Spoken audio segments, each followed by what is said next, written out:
B Show, wherever you're watching, wherever you're listening, appreciate you being along for the ride. In over 175 countries and all the ships at sea, you can hear us on the American Forces Radio Network. Shout out, as always, to our brave men and women of the United States Armed Forces. Shout out to the Day Trader Trio right there.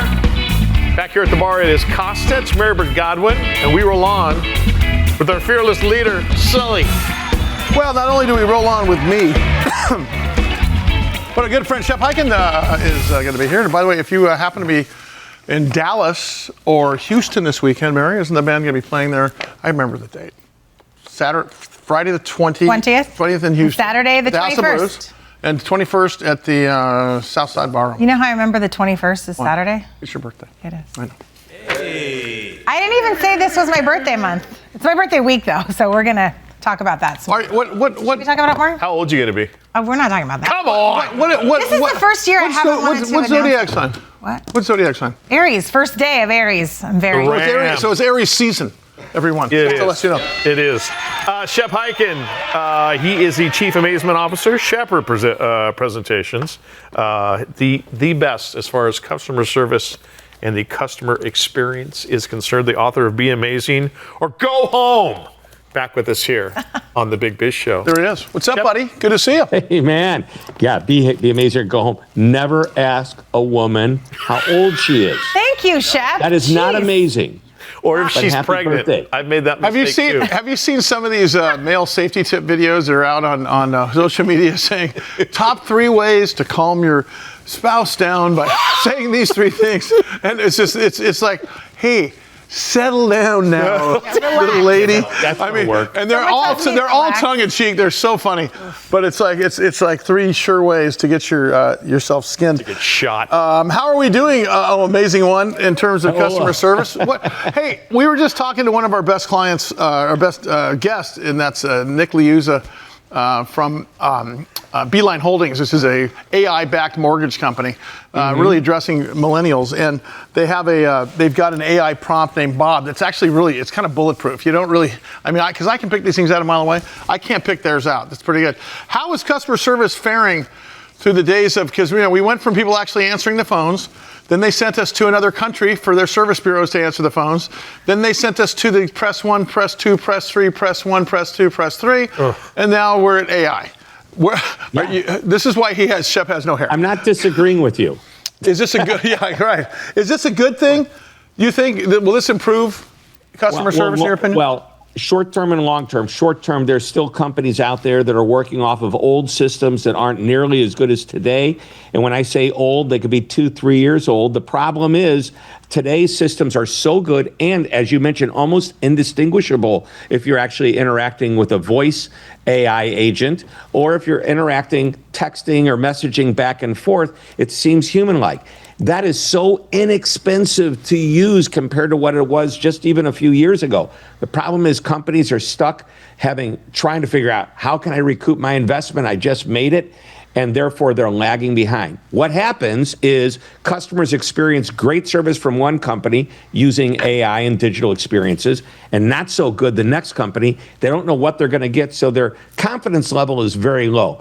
Long term, we're going to see good things happen. What I don't think is going to happen, which a lot of people predict, this is the end of people in the customer support world. No more contact centers. That is incorrect. Did video kill the radio star? I don't think so. I don't think this is going to kill the live human being either. It's going to be needed. Empathy, complex questions, personal pieces of information that customers do not feel comfortable sharing with the computer. It's all out there, which means people in the contact center world, they have good jobs. They're going to stick around for quite a while. Shep, I just experienced this with a plumber. I was talking about another show. I had to spend a lot of money with doing some plumbing. And I spent that money with this company because I trust them. And they do have really great AI. The first time I called, I didn't realize it was Dane. He says his name is Dane. But at the end of the conversation... And now for Mary's birthday... I'm like, he didn't ask me out. No. At the end of the conversation, I thought, I think that was AI. But then I called back, same Dane answered, same intonation, and So I kind of was impressed with how well Dane was answering my questions. But then the second that it got nuanced, I just said, hey, Dane, could you get me a real person? And he says, yes, hold please. And it was immediate. Wow. And a real person. Wow, came I've out. never heard of that. Say again, Shep? Did Dane probably spell D-A-I-N? Oh, wow. Very See what you smooth did there? there, Shep, yes. Which rhymes with drain, which is what we fixed in the plumbing world. Hey, see, Whoa. this is why I'm Shep's just going there. But was it transparent on the front end? Hi, I'm Dane. You're No. Okay. I mean, it was not transparent that he was AI. Do you think it should he be? was real. I think it should be. I thought it should be absolutely too. should be. And there will be laws that, just like you now have to accept cookies on a website, so you agree to be tracked or whatever, and same thing's going to happen with AI. There's going to be transparency laws. Already, I think I mentioned this the last time I was here out in California, you're seeing legislation that absolutely requires companies in California to offer the option of AI or a human. And I'm hoping that the companies, what I suggest they do is go AI first. Push them toward your digital experience as long as it's easy, intuitive, and effective. And if there's a problem, just like Mary experienced, ask to see a human or talk to a human, boom, transferred right over. The interesting part about this AI model is I'm less frustrated with it than I am with the press 1, press 2, press 3. Exactly. Have you? I'm sure you have in terms of consulting with companies. Shep, I was just thinking today, I got a notification from the franchise tax, which was the California State Tax Board, about a form that we need to be filling out. And I thought, and I talked to our business manager. He says we sent it over. So she's on the phone, and there's no number for that. She was telling me, and I'm wondering, in the corporate environment, do they get together when they're building these phone trees or whatever, or even AI trees, and say, okay, what about this scenario? And because I would elicit from my employees or from my staff every possible scenario to where it could lead you, not just lead you away from actually talking to an actual human being, but actually lead you to the answer. Have you ever been to these sessions where they do this? That'd be really interesting. Yeah, they are. And so what happens, and I'll give you the most basic example. If I represent an automobile manufacturer, a specific model, sitting in my glove compartment when I buy the car is a big, thick manual about everything related to how to do the car, how to service the car, if I have trouble pushing the button and making the garage go open, everything, right? Yeah. I just take that manual, I dump it into an AI agent, and that AI agent is able, because of the technology, to talk to me. I'll ask it a question. I don't know how to get my garage door synced up with the button in the car. Can you help me do that?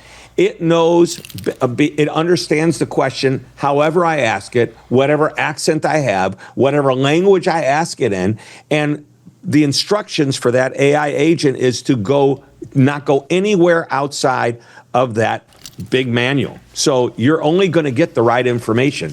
Now, if for some reason you don't get it, it will easily, ideally, transfer you to a live agent. The goal is this: if it's easy to fix on your own, let's go AI first or digital first. And by the way, 68% of customers, 7 out of 10, say given a real problem, they would rather talk to an agent or a live person rather than go with the digital experience. But what is the first thing a customer does when they have a problem? They go digital. They go to the website to get the phone number. They're right there. Customer service. I never thought about that. Or auto repair. Shep Hyken, Chief Amazement Officer, Shepard Presentations. ShepHyken.com, HYKEN.com. Author of Be Amazing or Go Home. All right, keep it here. We're not going home yet. Much more to come with the Big Biz Show. See you in a second.